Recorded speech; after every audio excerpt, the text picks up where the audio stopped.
¿Qué tal? Me da mucho gusto darles la bienvenida a una nueva emisión de Pensamiento Libre. Hoy estamos muy contentos porque vamos a hablar sobre asuntos de que la sociedad no se halla. Y estoy con dos psicólogos sociales para conversar sobre este asunto. Pablo Fernández Crisler. Pablo, gracias por estar con nosotros. Gracias a ti. Y Eduardo Almeida Acosta. Gracias, Eduardo. Gracias, Ana Lidia. Quédense con nosotros.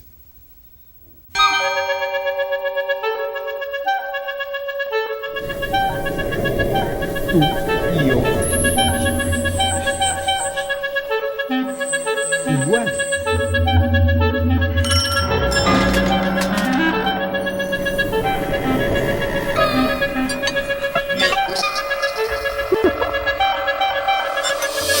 Todos igual.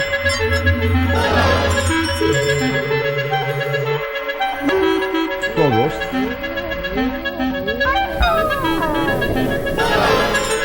igual.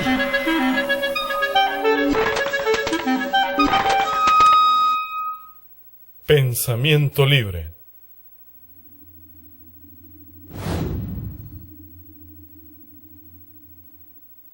Eduardo Almeida es un hombre muy reconocido no solo en Puebla, sino en México y en el mundo. Y tiene una trayectoria intensa en universidades tanto públicas como privadas. Eduardo Almeida es psicólogo social. Eduardo, ¿qué hace un psicólogo social? Te comentaba hace rato que alguna vez Carlos Monsiváis me preguntó ¿y qué estudia la psicología social? Y me quedé en blanco. Pero lo que me ha ayudado a pensarlo es, precisamente estando en la sierra, al llegar al pueblo indígena, yo me pregunté, ¿yo qué voy a hacer aquí? Y entonces me gusta siempre compararme con los dentistas, porque cuando llegaba al pueblo un dentista, la gente abría la boca, ya sabía para qué servía un dentista. Pero cuando llegó un psicólogo social, y sobre todo la gente te dice, ¿y tú qué haces? ¿No? ¿Qué sabe hacer Entonces, usted?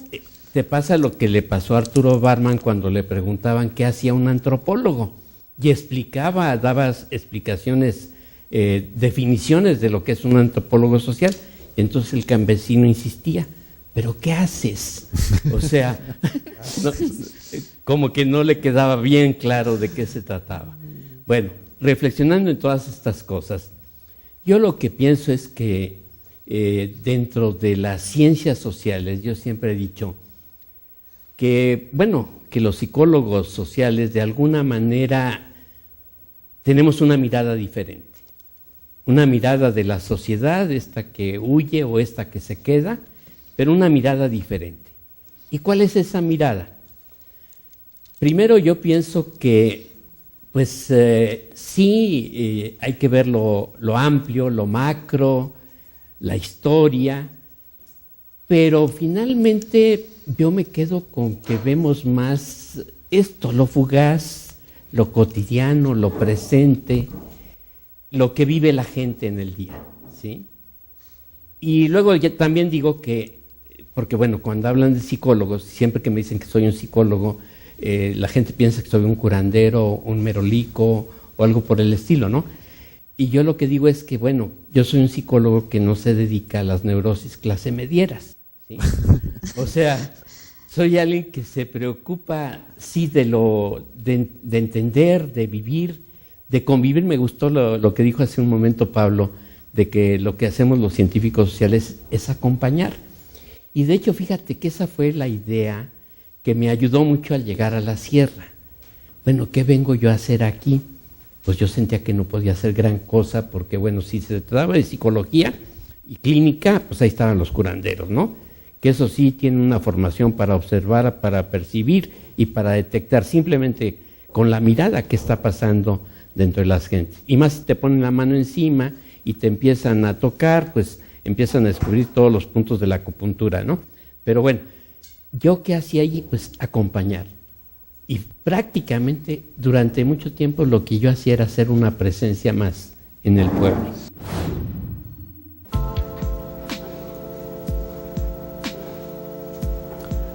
El doctor Eduardo Almeida Acosta es licenciado y maestro en Psicología del Trabajo por la Universidad Nacional Autónoma de México. Es doctor en Psicología Social por la Universidad de Cornell en Estados Unidos y maestro en Derechos Humanos por la Benemérita Universidad Autónoma de Puebla. El doctor Almeida ha sido profesor de la Universidad de California y trabajó muchos años en San Miguel Sinacapan, en el proyecto de animación y desarrollo, donde elaboraron muchos proyectos en materia de derechos humanos. Almeida es el primer mexicano que ha obtenido el International Humanitarian Award de la Sociedad Norteamericana de Psicología, así como otros reconocimientos como la medalla William Wundt y el Premio Nacional a la Investigación del Consejo Nacional de Investigación y Enseñanza de Psicología. Eduardo Almeida estuvo muchos años trabajando en San Miguel Sinacapan, en la Sierra Norte de Puebla. Esa es la referencia a la sierra. Ahora vamos con Pablo Fernández Kislev, un hombre muy conocido también por su trayectoria en las universidades. Es profesor investigador del Departamento de Psicología Social de la Facultad de Psicología de la UNAM y bueno, tiene una larga trayectoria, mucha obra publicada. Y te pregunto también, Pablo, ¿tú qué haces como psicólogo social? Yo nunca he ido a una comunidad. Anda, o sea que eres de otros. Y peor, creo que soy medio antisocial. Yo veo a las sociedades de mi escritorio. Y creo que esto que dice Eduardo, creo que debo haber empezado, nunca lo había pensado, con las neurosis clase medieras. Pero resulta que son aburridonas las neurosis clase, aburridas, contradictorias, absurdas, etcétera. Entonces uno se va haciendo su corrimiento a la izquierda, sin querer. Eso está muy bonito.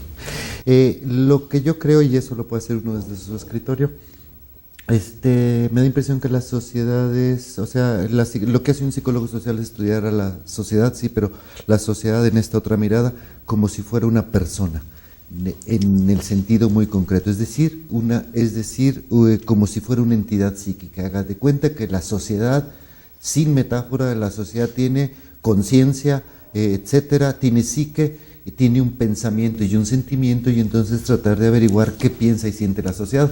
Nada más que la sociedad pues no la puede uno poner sobre diván, tampoco es ratita que corra por el laberinto que les gusta a los experimentales, tampoco le pueden hacer encuesta porque la sociedad no piensa con cerebro, porque no tiene cerebro, piensa con calles, piensa con modas, piensa con movimientos sociales, con multitudes, con estadios llenos, piensa con revoluciones, revueltas, siente con eso mismo, siente con esas cosas, con la cultura, libros, arquitectura, etcétera. Entonces, eso que, por ejemplo, eso la ciudad de Puebla, por ejemplo, eso es un pensamiento y un sentimiento. ¿Qué piensa y siente? Bueno, pues uno lo tiene que averiguar. Y también se nota en la misma ciudad de Puebla, que no vive 70 años como un individuo, sino vive 3, 4, 6, 7, 8 siglos, y entonces un pensamiento muy largo y un sentimiento muy lento y muy bonito. Eso es lo que hace Pablo Fernández como psicólogo social. Sí, qué maravilla. Pero te corriste a la izquierda, a ver, cuéntanos eso. Cualquier gente decente se mueve a la izquierda. Así es. ¿Dónde está el corazón? Yo soy decente. ¿Dónde está el corazón? A ver, contéstanos. A la izquierda. ¿Dónde late? Claro, así es. Muy bien. Bueno, pues ahí está lo que nos plantean estos dos hombres que se han dedicado a mirar diferente a la sociedad. Pablo, hoy hablabas tú de que la gente como que no se halla. A ver, como para empezar a entrar en materia, ¿cómo está? Esa es una expresión muy nuestra, no me hallo, no me acomodo. ¿Por qué dices tú que ahora la gente no se halla? La sociedad no se halla. Es muy bonito. Creo que eso de buscarle en el lenguaje cotidiano la sabiduría, la frase no me gusta, es un poco, pero el significado que hay en esa frase, no me hallo, es buenísimo. Es decir, me busco, estoy buscando y no me encuentro. Pues ¿dónde me metí? Y cuando alguien se saca del lugar, bueno, es cuando no se halla. Cuando no está, ya sabes dónde, pues donde no se halla. Da la impresión que tiene uno de esta sociedad en este momento, ya sabes, con toda la parafernalia entre tecnológica, noticiosa, violenta, etcétera. Es decir, no encuentra uno, como si uno no supiera. La gente no se reconoce a sí misma, o nosotros como sociedad no nos reconocemos a nosotros mismos, lo cual significa, creo que dos cosas me da impresión. Dejamos de saber de dónde venimos, es decir, nuestras tradiciones, pasado, historia, biografías, etcétera, ya sea como sociedad, como grupos o como individuos, deja de contar, porque ahora siempre es todo lo novedoso, ¿no? No sé, de iPod o de Bluetooth para arriba, o de tercera generación del LG para arriba, y todo lo demás se vuelve olvidado. Pero en el momento que se pierde el origen, parece ser que lo que construye el destino futuro, etcétera, es el origen mismo. Si uno sabe de dónde viene, sabe a dónde va. Si uno no sabe de dónde viene, ya se le acabó. Creo que lo que hace la gente cuando va al psicoanalista es, le pregunta, doctor, ¿de dónde vengo? ¿No? Y pues, a ver, cuénteme esa historia, a ver si averigua. Y el momento que sabe no es para averiguar tanto su pasado, sino, ay, chin, ya sé qué puedo hacer en el futuro. Entonces parece ser, a uno lo que le interesa es el futuro, pero parece ser que se está en el pasado. ¿Qué? Entonces por ahí está. Asunto tan... Y ahora que andamos de presentistas todos, bueno, pues ahí está. Pablo Fernández Crislip es profesor investigador de la Facultad de Psicología en la Universidad Nacional Autónoma de México.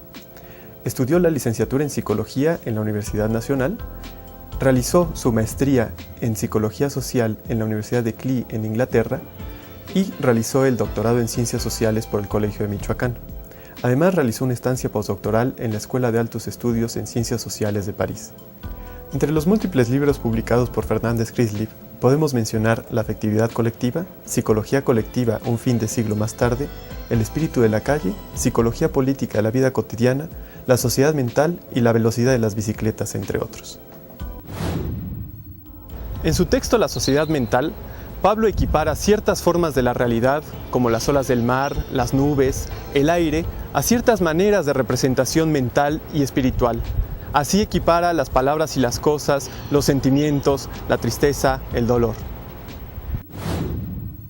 Eso del presentismo es vivir este momento y ya. Si tienes un capricho, llégale. Eso. Ese es el concepto. Y lo que hay es un vacío al final de la vida, bueno, al final del tiempo, es decir, a los 20 años puede que no se note, a los 40 se les empieza a notar de, sí, me divertí mucho, pero ¿dónde quedó todo, no? Y entonces ya es cuando dicen, ay, me hubiera casado. Claro, hubiera. No la hubiera mandado a volar. Claro, sí me convenía esa persona. Sí. Bueno, como verán, es un asunto del cual tenemos mucha tela de dónde cortar, mucho sobre lo que bordar. Entonces vamos a ir a una brevísima pausa y le vamos a preguntar a Eduardo Almeida cómo la ve en la sierra. ¿Allá la gente se halla o no se halla? ¿O si hay una lógica diferente a la de estas sociedades clase medieras medio aburridonas? Quédese con nosotros.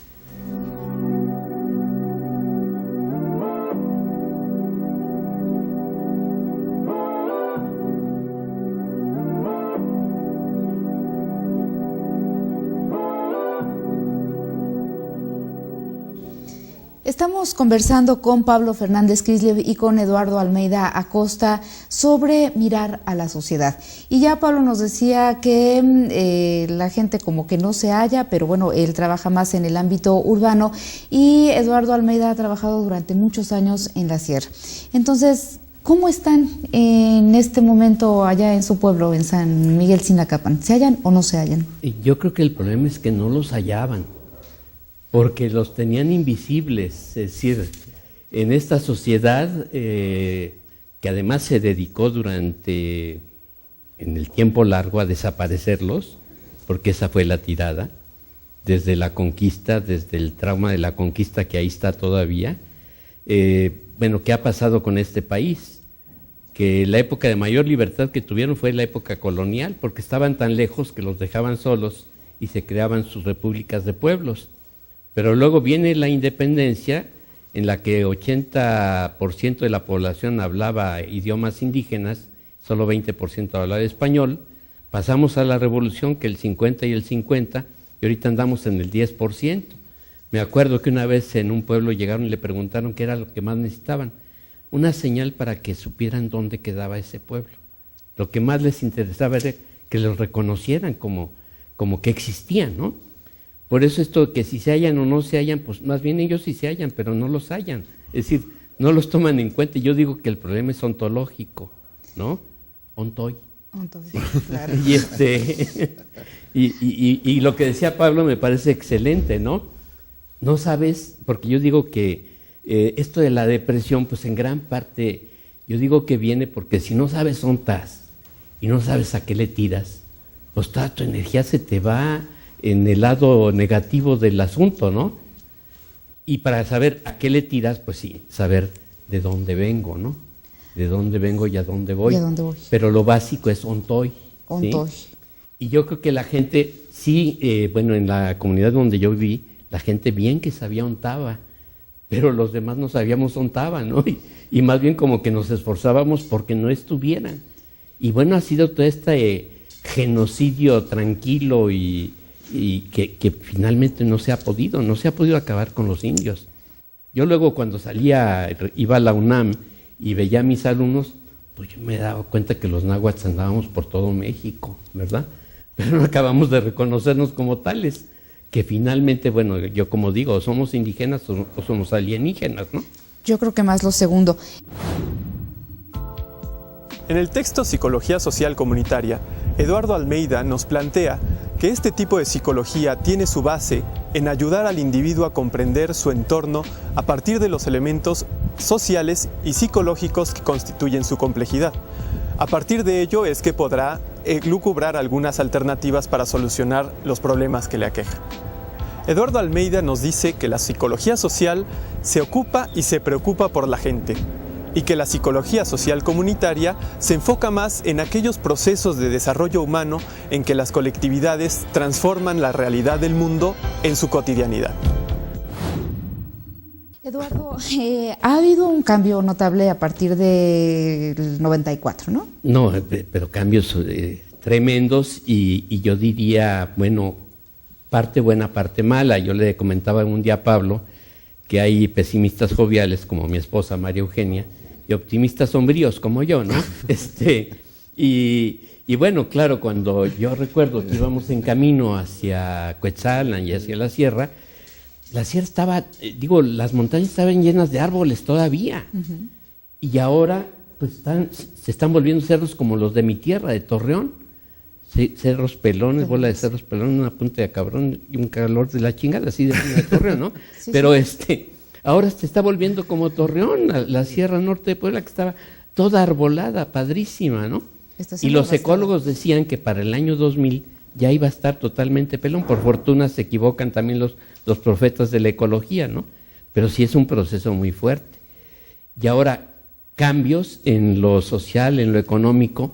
Había gente que nunca había salido de Sinacapan, porque no eran arrieros. Unos no, llegaban a Cuetzalan, pero muchos ni siquiera conocían Zacapuastla.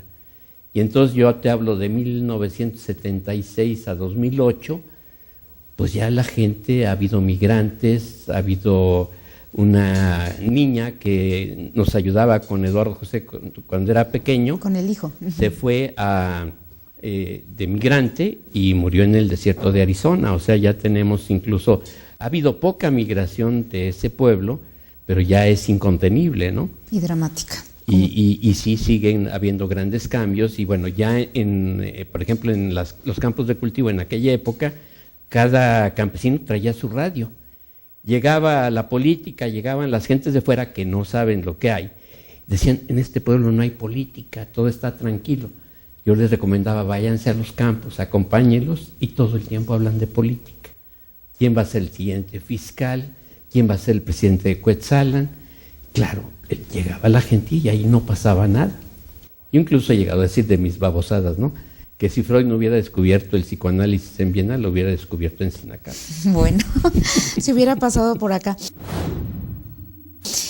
Pablo, ya Eduardo te lanza la provocación con el tema de la depresión, que es un asunto, ¿no? Por ahí dijiste en la plática sostenida que ya no importa ser feliz, sino parecerlo. ¿Qué nos dices sobre esto? Pues sí, nada más ve a Britney Spears. Es que yo no muy veo a Britney Spears, pero es un tema, ¿no? Creo que la gente que nos sigue sabrá bien a qué te refieres.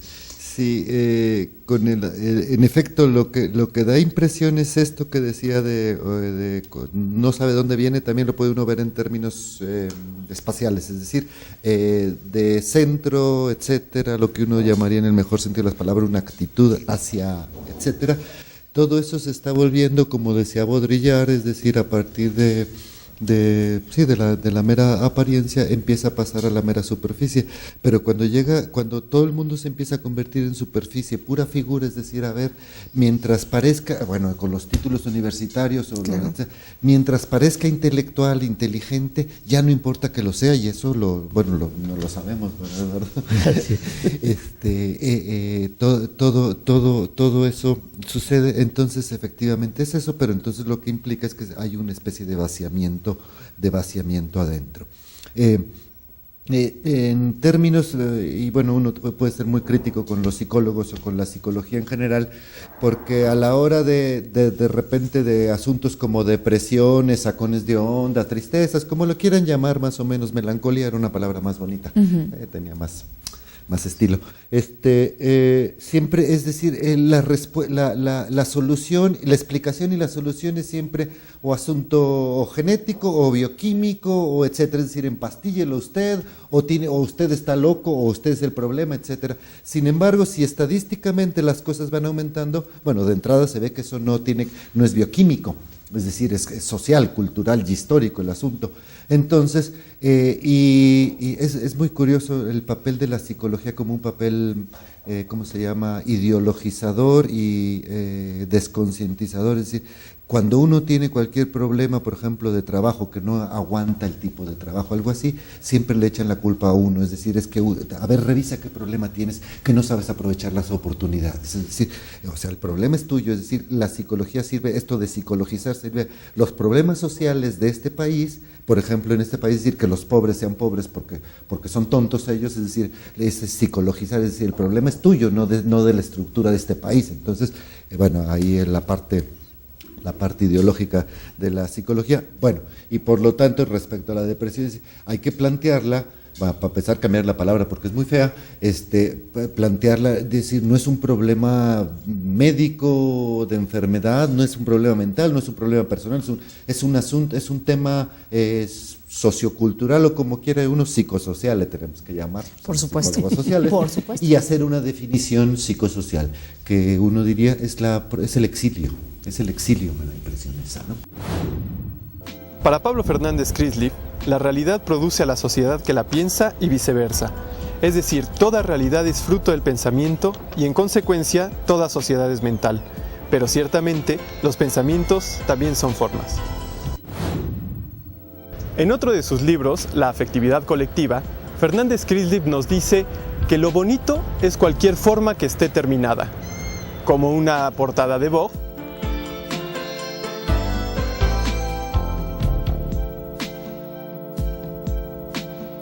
los libros de Isabel Allende,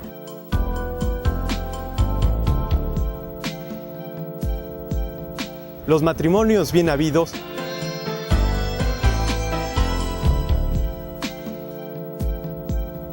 o los buenos niños.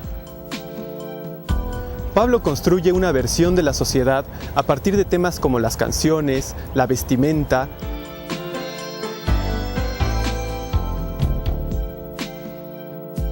la moda, la elegancia.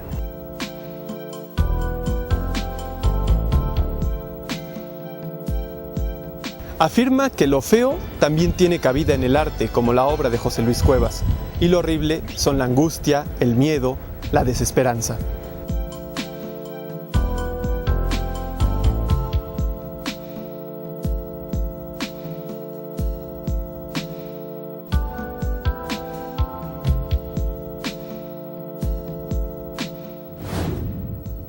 En El espíritu de la calle, otro de los libros de Fernández Crisleaf, nos relata cómo sitios como la casa, la calle, los cafés, el parlamento, son espacios donde se acumula la memoria del pensamiento de la sociedad.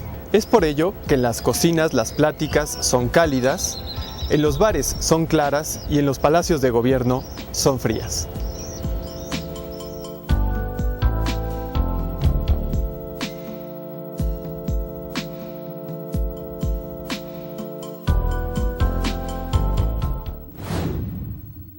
el destierro. Por eso el destierro es el castigo fuerte, uno no lo entiende. Claro.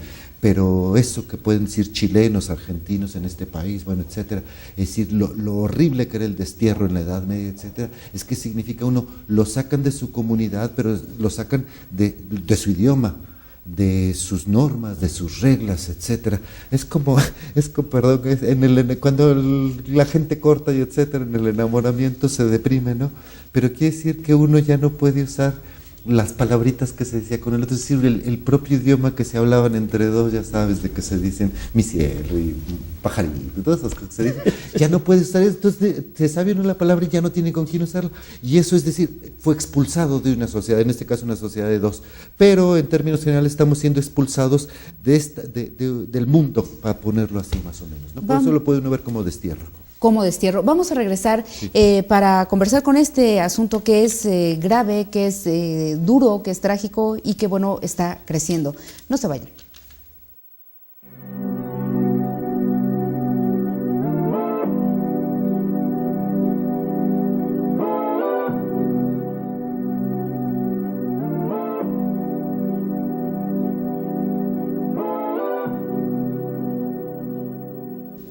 Estamos conversando con Eduardo Almeida Acosta y con Pablo Fernández Krisliev.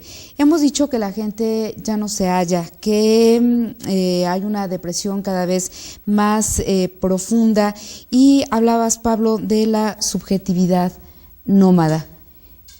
¿Cómo conectar estos tres asuntos? El no hallarse, la depresión y las subjetividades nómadas.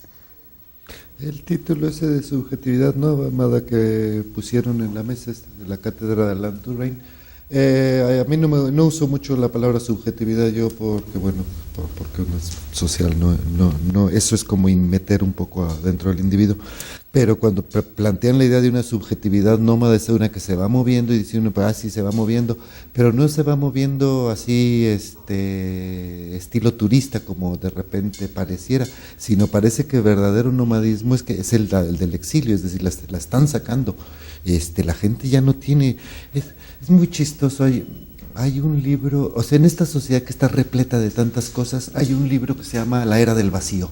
Y pues qué título tan tonto si en siglo XX poner algo en la Era del Vacío es justo lo que no tenemos, y sin embargo a nadie le pareció tonto el título, en efecto, porque la gente de repente se veía y lo que sentía era vacío, es decir, que habiendo tantas cosas no hay nada, y el problema en el mismo libro es uno de Lipovetsky, que la gente cuando llegaba a quejarse con el doctor se quejaba de que de que no tenía problema, es decir, siento que no siento nada, y eso duele mucho y hasta mata.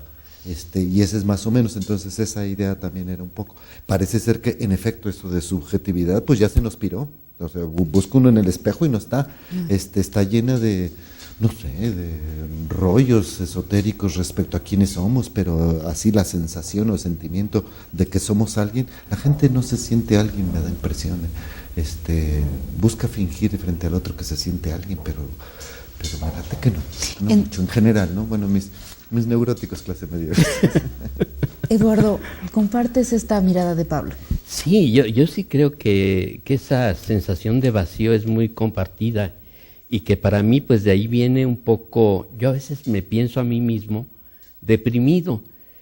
A lo mejor nunca me he dado cuenta de que lo estoy, pero me decían es que a los 30 años te deprimes. Pues yo pasé los 30 y no sé si no me preocupa mucho la cronología, que a los 40... Yo también me preguntaba, pues algo me pasa, yo estoy mal, ¿no? A los 50, a los 60, a los 70. Y yo creo que es eso, yo me trato de imaginar qué sería esa sensación horrible de sentir que nada tiene sentido, de que vives en un mundo absurdo, de que, pues, que lo mejor que puedes hacer es salir de este absurdo, ¿no? Y entonces entiendes un poco pues esa necesidad del suicidio y que se habla mucho de ello, ¿no? Yo lo que siento es que, ¿cómo te diría?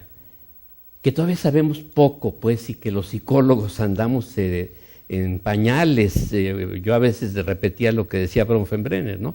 Que ya sabíamos cómo hacer niños sanos, fuertes, buenos y bonitos, pero efectivamente, pues, sabemos muy poco y andamos precisamente, pues, dando a tientas, ¿no? Y el problema que yo veo es que desgraciadamente luego se vuelve la psicología algo también de consumo. Yo les digo a mis alumnos, quieren perder su dinero, váyanse al Samos y cómprense todos los libros de autoayuda, ¿no? Y de autosuperación, porque yo no veo que eso les sirva de gran cosa a nadie. Pero lo que sí sé es que de alguna manera, bueno, tenemos experiencias que sí nos ayudan y que nos ayudarían, yo creo, a salir de este pesimismo sombrío, ya junto yo las dos cosas, ¿sí? Y que eso sería, pues precisamente como que buscar donde hay una perspectiva jubilosa, lo que hacía Makarenko con los infractores. Ayer hablábamos de que los jóvenes, digo, el panorama parecía que todos se drogan, que todos están mal, que no saben para dónde van. Yo les digo, pues yo siento que lo que necesitan es alguna perspectiva jubilosa finalmente. Por más que se quiera, la felicidad, bueno, ¿qué es la felicidad? Yo llevo 2 años tratando de traer a Pablo acá a la Ibero. Ahorita es un momento de felicidad para mí, haber logrado que un colega que yo admiro y valoro mucho, pues que esté aquí conversando conmigo, ¿no? En intersubjetividad, como él lo dice, es signos, es símbolos y es comunicación. Ahí les robamos a ustedes porque decimos que la psicología finalmente es comunicación. Annalida es comunicóloga, ¿no? Entonces, cualquier cosa que eso signifique, ¿verdad? Yo me peleo con mi hijo que le digo que la comunicación es una rama de la psicología social, y él dice que la psicología social es una rama de la comunicación, ¿no? Pero a mí me ha encantado siempre esa definición de Pablo de lo que es la intersubjetividad. Y lo que me gusta es que él dice que precisamente entre lo público y lo privado, de lo que se trata es de que salgamos a la calle. Y ahora se imaginan que ya ni niños de la calle hay porque ya nadie quiere salir a la calle. Es una amenaza, miedo, ¿no? Claro. Entonces yo sí creo, estoy seguro que esa es la politización, salir a la calle. Lo otro es la ideologización de la que estamos súper llenos, ¿no? Que lo público se va a lo privado. Y esas son definiciones que aquí estoy yo trayendo de un texto viejo de Pablo, de hace 30 años casi, ¿sí? Sí, como 20. ¿Qué tal? Pablo, sí nos da mucha felicidad que estés aquí. ¿Tú estás feliz de estar Eso acá? se lo dicen a todos, ¿eh? No. Fíjate que no, somos aquí bastante caraduras y luego también nos da por la sinceridad. Pero bueno, de ver las caras de la gente que te escucha, de ver cómo te siguen porque quieren estar en contacto contigo, bueno, ahí es donde uno mide, pues, y con toda honestidad no se lo decimos a todos, no es una floritura, no es un piropo. ¿Tú qué sientes de estar aquí? ¿Te da felicidad de estar aquí con Eduardo en este espacio? Sí, a ver, cuéntanos. Sí, no. Estás de paso. Estábamos con el que la gente va y viene, ¿no? Sí. Entonces, de Puebla a México, México-Puebla, estos trayectos. ¿Qué me dices de estar aquí ahora? A mí me gustó mucho que me invitara Eduardo. Me gustó mucho. Y si venía con nervioso porque no sabes a qué se enfrenta uno, es decir, como gente, etcétera, todo eso. Me gustó mucho, me gusta hablar, supongo. Entonces, me gusta la psicología social. Bueno, del único que sé hablar o me gusta hablar es psicología social. Entonces, aquí ahorita con Eduardo y contigo está padre. Está padre, bueno, y ya en ese estado padre, que no estamos deprimidos, que no estamos tan sombríos, utilizaste en la conversación muchas imágenes sobre esta sociedad de raíces portátiles. Ajá. ¿Qué es una sociedad de raíces portátiles?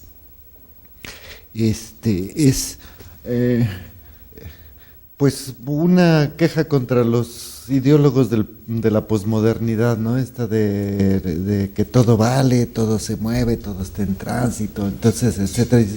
No, bueno, hay ciertas cosas que vale la pena que duren, que tarden, que sean lentas, etcétera. Hay cosas que vale la pena, por ejemplo, la ética, los valores, etcétera. Es decir, porque dentro de este encanto piensa uno sí en las Lindsay Lohan y esas, y como todo se vale, etcétera, y es decir, todo tiene que hacer, entonces vale así cualquier cosa. Y dices, no, hay asuntos que son más lentos, más largos, más anticuados, más viejos, más antiguos, como la ética, como los valores, como los principios, esas cosas que no se venden mucho, pero de repente era lo que nos mantenía como comunidad, como sociedad, como etcétera. Entonces, por ahí más o menos.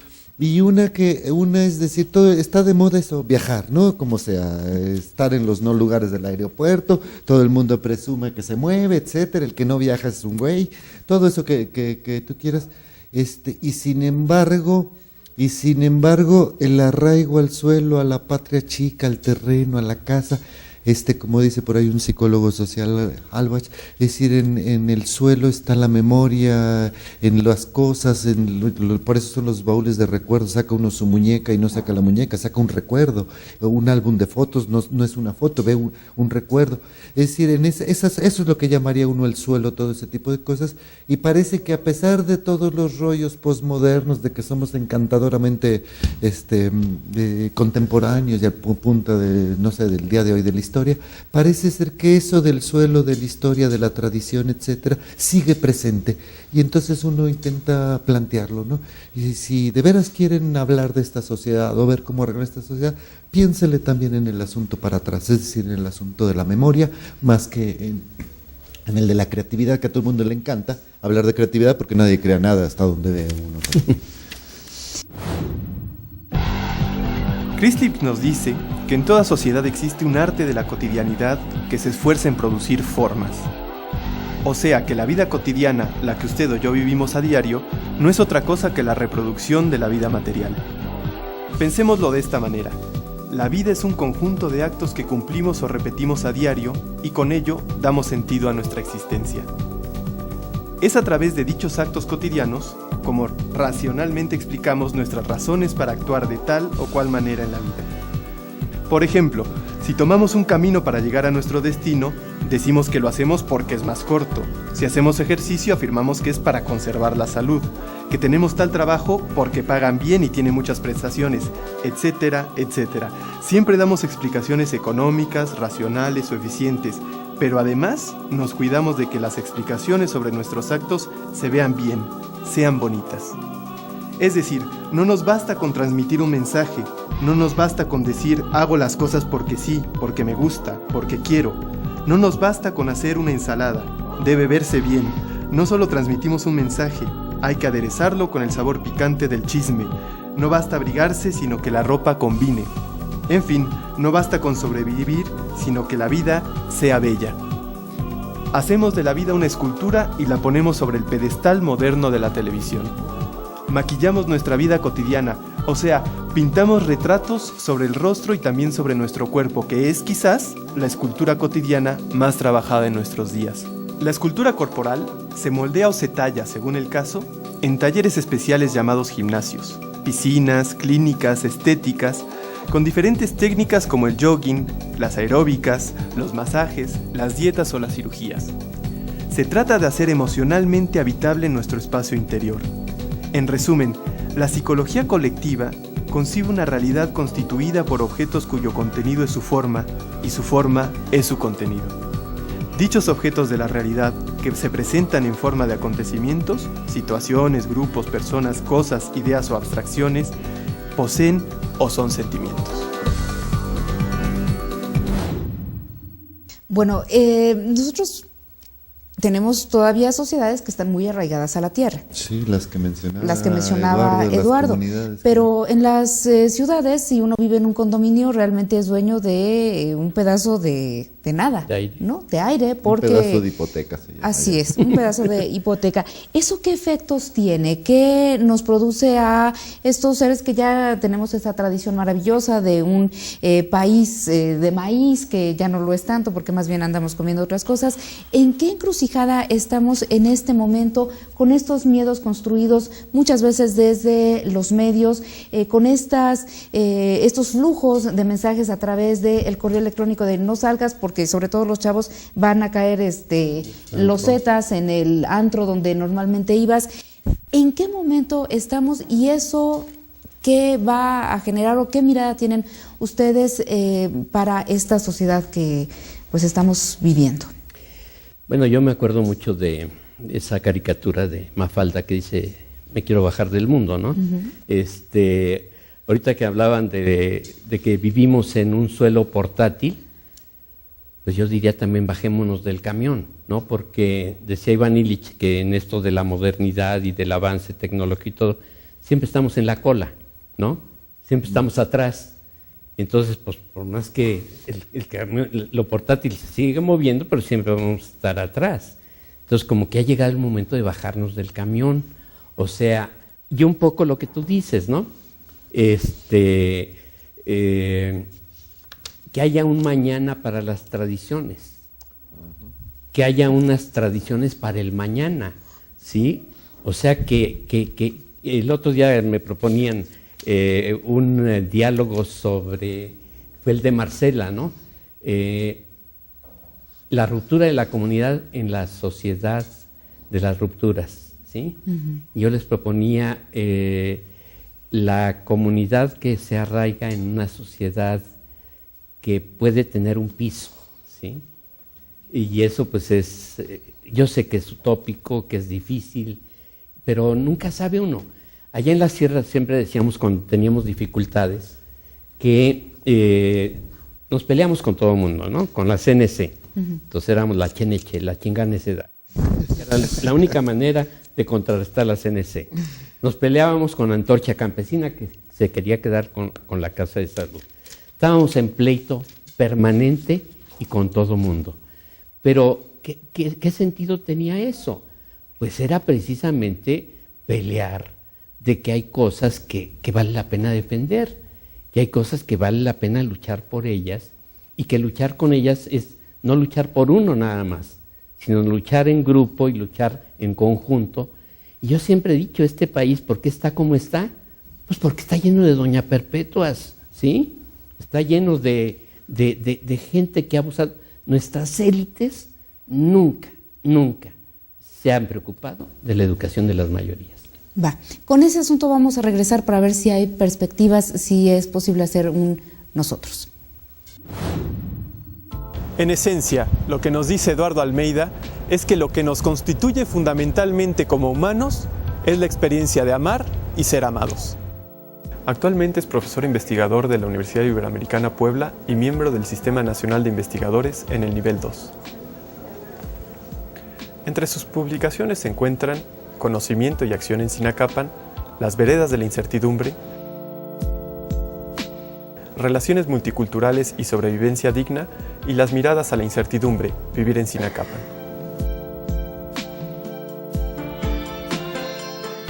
La psicología social comunitaria, en términos sencillos, nos dice que es posible encontrar maneras de vivir no tan caóticamente y que merece la pena buscar modelos que nos ayuden a uno y a los demás a pensar bonito de los otros.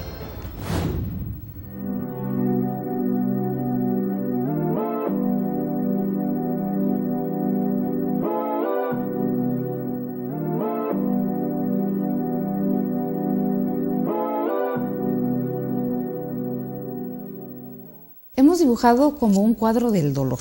Entonces, así como para irnos con cierto optimismo luminoso, Pablo, ¿estamos en posibilidad en este López Dóriga de todas las noches que a ti te tortura y a Rosana Reguillo también y a muchos otros también, y estos mensajes? También, a la torre. ¿Qué hacemos? ¿Para dónde vamos? ¿Cómo le hacemos para hallarnos, para encontrar nuestro lugar, para poder construir un nosotros? Ahí te va a ver. A ver. Esta publicitación del miedo, que de repente es lo que da impresión que es decir, subida del rating del miedo. Si uno ve, como tú lo acabas de decir, el miedo es siempre aislante, privatizador, expulsador, es decir, quien tiene miedo se va ahí más o menos. Entonces podría uno plantear esto de volver a entrar del destierro, volver a entrar al mundo, etcétera. Una manera bonita de hacerlo es, creo que, contra el miedo, por ejemplo. Creo que no hay problema, yo no le veo mayormente en que uno vive en condominios, etcétera, porque a lo mejor su suelo, el más bonito suelo, sería la ciudad completa, es decir, estar en la ciudad todo. Creo que la manera de entrar al mundo y a la ciudad en este momento es contra el miedo, o dicho de otra manera, con indignación o con dignidad, como te guste, ¿no? Es decir, la indignación como una manera de entrar, de veras sentir, por ejemplo, la estulticia, la estupidez de los políticos a veces, la ve uno terrible, terrible. O sea, una indignación con eso, contra eso, por ejemplo, ¿no? O cierta indignación que a mí me dice, se puede hacer una marcha contra la violencia. A ver, si esos mismos que hicieron esa marcha contra la violencia, a ver, una marcha contra la desigualdad, ¿van? Ah, no, porque esa ya no es para esa ya no duele tanto, ¿verdad? Así es. Entonces, la indignación contra ese tipo de cosas, creo que esta hipocresía que hay más o menos, una cosa que decía Karl Kraus en los años 20, dice, se dio cuenta de la decadencia y del ascenso del nazismo 10 años antes porque el lenguaje, el idioma se estaba destrozando en los medios de comunicación. Actualmente lo que tenemos es un idioma que se va destrozando por la hipocresía, por el lenguaje políticamente correcto. Y dices, yo también estoy sintiendo que, bueno, la destrucción del idioma, que es la que tiene uno, comentaristas de fútbol, diciendo que ellos, la libertad de expresión, porque uno dice fuera de lugar y el otro dice que no. Bueno, ese tipo de cosas, es decir, la destrucción dice, ahí está, y entonces, bueno, indignarse contra eso. Esa cosa me parece más de fondo, ¿no? Me parece más de fondo que quejas más notorias, pero bueno. Eduardo. Yo creo que es importante esto de la lucha contra el miedo. Hace algún tiempo yo escribí algunos articulitos pensando, bueno, ¿quién es el enemigo? Y yo llegaba a esa conclusión, que el enemigo es el miedo. Que a lo mejor es una opinión de 71 años, ¿no? Yo soy un joven de los 50. Yo tenía 23 años en 1960. Y lo que me ha enseñado la vida un poco es eso, que hay que luchar contra el miedo todo el tiempo. Y permanentemente me dan lecciones de eso, ¿no? Miedo a morirte. Yo me acuerdo que de niño sufría pavorosamente nada más de pensar que me iba a morir. A medida que va pasando el tiempo dices, pues, qué bueno, ¿no? Qué bueno que no eres eterno, ¿no? Y cuando ves, pues, el deterioro, mi esposa tiene el Alzheimer, yo tengo el Alzheimer, ¿no? Pero ahí vamos juntos, ¿no? Pero vamos juntos, pues, que eso es lo bonito. Pero sí también, mi maestro querido de Cornell, el Yuri Bronfenbrenner, un tipo extraordinario, cálido, que hasta lo podían pensar pederasta porque le gustaba retratarse con niños pequeños, ¿no? Pero era precisamente por el cariño a la infancia, por la importancia que tiene la infancia en el desarrollo psicológico. Y entonces yo me acuerdo que en 2005, por septiembre, murió, después de año y medio de estar en demencia, ¿sí? No sé qué tipo de demencia tuvo, pero lo que me enseñó, la última enseñanza fue no tenerle miedo a la demencia, ¿sí? No teniendo miedo a la muerte ni a la demencia, y si logramos que nuestros jóvenes le pierdan el miedo al miedo, ¿sí? Yo creo que haremos una cosa de perspectiva jubilosa. Bueno, pues qué más decir, Pablo, qué alegamos frente a esta propuesta. Para cerrar, estar en Puebla, venir del Distrito Federal, que es donde más tiempo pasas, y vernos casi con tu mirada de psicólogo social, ¿qué ves? ¿Qué imagen te refleja Puebla? No podría decir gran cosa, excepto que me gusta mucho Puebla. O sea, me gusta mucho. Durante un tiempo tuve que venir bastante seguido, y cada vez que llegas aquí del Distrito Federal es de veras, ay, así, el suspiro. No sé, yo luego trabajo ahí como eso, con cultura material, etcétera, y entonces de repente es como los 2 pisos, es decir, una ciudad de 2 pisos, así bajita, bueno, también le tranquiliza a uno, lo pone uno en horizontal también, y eso bueno, a mí me parece que es maravilloso todavía, y luego uno capta mucho esas cosas que quiere uno, esto que dijiste, guardar las tradiciones para el mañana, no solo los camotes, sino el andar de la gente, van al centro, etcétera, el centro se apaga bastante conforme oscurece, entonces todavía es una vida, me gusta, pero no puedo decir, o sea, más que eso, ¿no? Pues tendría uno que hablar de gobernador y otro tipo de cosas, mejor lo dejamos, ¿no? Sí, mejor. Eduardo, ¿y el contraste de la Sierra a Puebla es también esta experiencia positiva o ahí cómo lo leemos? Sí, mira, yo vengo de Torreón y yo salí en 1950, hace 58 años. Cuando vine al sur, al DF, yo decía, ¿por qué les gustan estas ciudades viejas, ¿no? Llenas de iglesias, llenas de edificios viejos? ¿Por qué no todo como Torreón, una típica ciudad tejana casi, ¿no? Cuadriculada, porque ahí jugaba béisbol en las calles, claro, entonces tienes buenos recuerdos. Pero a medida que pasa el tiempo, vas descubriendo la maravilla que es todo esto, ¿no? Bueno, yo di clase en la UAP, en la Facultad de Psicología. Yo les decía a mis alumnos, ¿se dan cuenta ustedes que están en un aula que ya la quisieran en Harvard, ¿no? Abovedada, construida por indios, de arquitectos criollos o hispanos, pero finalmente una maravilla, que además yo daba un tiempo clase en la sala Carlos Marx del edificio San Jerónimo, todas las paradojas, ¿no? Pero, y ahora, si te vas más atrás y te vas a la sierra, lo que descubres es la maravilla de la vida, ¿no? Yo digo que el momento más místico que yo he vivido en mi vida es cuando un joven de 19 años me pidió que fuera su padrino de entierro, porque moría de algo que decía la salubridad que no existía, que era tuberculosis, y tenía un tumor tuberculoso que lo llevaba a la muerte. Y él nos pidió que fuéramos sus padrinos, entonces eso fue un momento místico que este joven nos pidiera acompañarlo en ese momento.